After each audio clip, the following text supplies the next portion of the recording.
people are not able to do the job that they want to do, that they feel sick not being able to do because of staffing levels, because of how tired they are, because of the fact that it's agency nurses that are covering nurses off sick.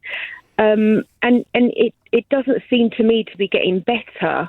They feel so undervalued, not having the right PPE. Well, none of this would be fixed by a pay rise. None of the things you've mentioned would be fixed by a pay rise, would they? I think it would go some way to showing them that they're appreciated for the work that they do and how awful it's been over the pandemic. And, the years where they haven't received anything in effect is a pay cut.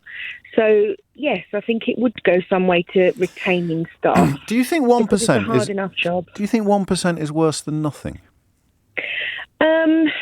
No. I know that technically it's not. In some bands it'll be £3.50 a week, which is £3.50 more than nothing. But sometimes... you get... I don't know quite where this is coming from. It's a slap in the face a little bit. It feels more insulting. So if they said, look, we simply can't afford any pay rises for anyone in the public sector, because this is almost as if, on the one hand, they're acknowledging that there is a need to recognise what staff have been through this year. And on the other hand, it's like, OK, we'll acknowledge it. Here's 1%, which is like, you've got no idea what we've been through this year. Yeah. And go through anyway. This year has been particularly awful and last, obviously. But it's a hard job, and you do it because you love it and you love the patient. Do they? I mean, why did you move out of the NHS into the private sector? Just out of interest? Was it for the reasons that you've just described other people as having now? And it was because you've got a really poor way of life if you earn that money only.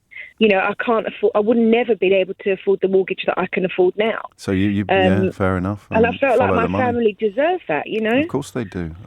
Yeah. And you deserve more. So you don't. I mean, this is arguably going to make a bad situation worse. It's certainly not going to make anybody feel more valued or more loved or better rewarded. But we have to say it, don't we?